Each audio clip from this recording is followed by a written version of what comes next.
بسم اللہ الرحمن الرحیم نحمدہ ونصلی علی رسولہ الکریم اما بعد۔ پیارے پیارے بچوں، ننھے منھے پھولو، اللہ تعالیٰ آپ سب کو ہمیشہ خوش رکھیں اور فلسطین کے مسلمانوں کو آزادی، فتح اور کامیابی اور عافیت عطا فرمائیں، آمین۔ الاحسان اکیڈمی والے چچا کی طرف سے السلام علیکم ورحمۃ اللہ وبرکاتہ۔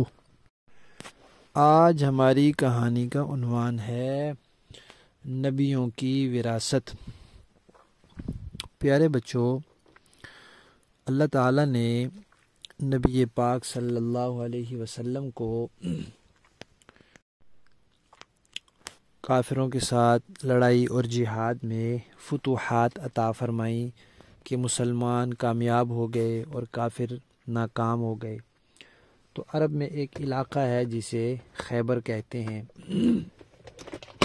وہاں خیبر میں ایک جگہ ہے جس کا نام ہے فدق، وہاں ایک باغ ہے۔ تو اللہ تعالیٰ نے وہ علاقے بھی مسلمانوں کو دے دیے اور اس میں پھر مسلمانوں کو لڑائی وغیرہ نہیں کرنی پڑی۔ تو اللہ تعالیٰ نے نبی پاک صلی اللہ علیہ وسلم سے فرمایا کہ یہ جو جگہ ہم نے آپ کو دی ہے، اس میں آپ کو اللہ تعالیٰ نے اختیار دیا ہے کہ اس باغ سے جو آمدنی ہوگی، یعنی وہ کھجوروں کے باغ ہیں تو وہاں کھجوریں لگیں گی، پھر وہ کھجوریں بیچ کے ان کے پیسے آ سکتے ہیں، کھجوریں کھائی جا سکتی ہیں، کھجوریں کسی کو ہدیہ دی جا سکتی ہیں۔ مطلب وہ باغ ہے تو اس کی آمدنی، باغ کی آمدنی اللہ تعالیٰ نے کہا کہ آپ اپنے استعمال میں بھی لا سکتے ہیں، اپنے گھر والوں کو بھی دے سکتے ہیں، اپنے بچوں کو بھی دے سکتے ہیں۔ تو اس باغ کی جو آمدنی ہے وہ آپ جیسے آپ کی مرضی ہو آپ خرچ کریں، دوسرے مسلمانوں پر کریں، فقیروں پر کریں، یتیموں پر کریں۔ تو اللہ تعالیٰ نے اجازت دے دی۔ تو نبی پاک صلی اللہ علیہ وسلم اس باغ کی آمدنی خرچ کرتے تھے اور سب کو دیتے تھے اور دوسرے لوگوں کو بھی دیتے تھے۔ پھر جب نبی پاک صلی اللہ علیہ وسلم دنیا سے چلے گئے تو ان کی اس وقت ایک ہی بیٹی زندہ تھی، باقی بیٹیاں بھی بیٹے بھی سب فوت ہو چکے تھے۔ ان کا نام تھا، جو زندہ تھی ان کا نام تھا حضرت فاطمہ رضی اللہ تعالی عنہا۔ ان کو یہ خیال آیا کہ جب کوئی آدمی دنیا سے جاتا ہے تو پھر اس کی جو چیزیں ہوتی ہیں وہ اس کے بچوں کو مل جاتی ہیں۔ تو نبی پاک صلی اللہ علیہ وسلم جس باغ کی، فدق کا جو باغ ہے، اس کی آمدن سے ہمیں کھجوریں دیتے ہیں یا وہ کھجوریں بک جاتی ہیں تو پھر ان کے پیسے وغیرہ دیتے ہیں۔ تو اس باغ کا اب کیا ہوگا؟ تو وہ کس کو ملے گا؟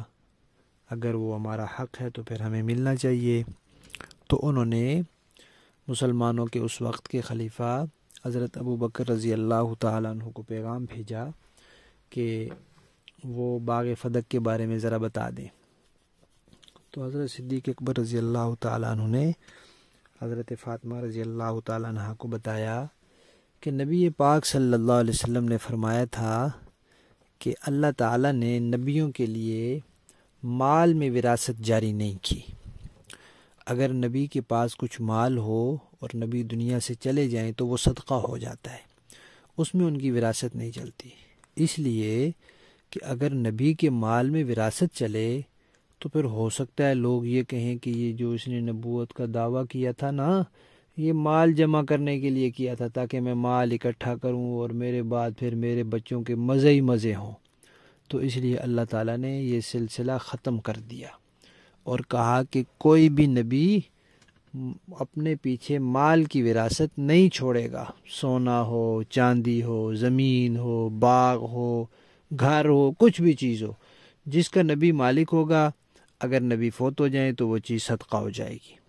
تو حضرت فاطمہ رضی اللہ تعالیٰ کو بات سمجھ میں آ گئی، اور نبی پاک صلی اللہ علیہ وسلم نے خود فرمایا ہوا تھا کہ علماء نبیوں کے وارث ہیں، یعنی نبیوں کی جو وراثت ہوتی ہے وہ علم ہوتا ہے، وہ پیسے نہیں ہوتے۔ پیسے تو دنیا کی چیزیں ہیں، وہ تو ختم ہو جاتی ہیں۔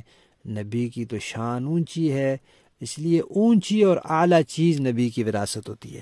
تو حضرت فاطمہ رضی اللہ تعالیٰ عنہ کو بات سمجھ میں آ گئی اور انہوں نے پھر دوبارہ اس سلسلے میں یعنی کہ خوشی سے وہ خوش ہو گئیں اور ان کو مسئلہ معلوم ہو گیا کہ میرے ابو جان خود کہہ کر گئے ہیں کہ نبیوں کی وراثت تو علم ہوتا ہے، اور یہ بھی ان کو پتہ چل گیا کہ وہ جو باغ تھا وہ نبی پاک صلی اللہ علیہ وسلم کی ملکیت نہیں تھا، صرف اس کی آمدنی اللہ تعالیٰ نے کہا تھا خرچ ہو سکتی ہے، اور وہ بعد میں بھی خرچ ہوتی رہی۔ حضرت ابو بکر صدیق، پھر حضرت عمر فاروق، پھر حضرت عثمان، اور پھر جب حضرت علی رضی اللہ تعالیٰ عنہ بھی اس کو اسی طرح خرچ کرتے رہے جیسے نبی پاک صلی اللہ علیہ وسلم کرتے تھے۔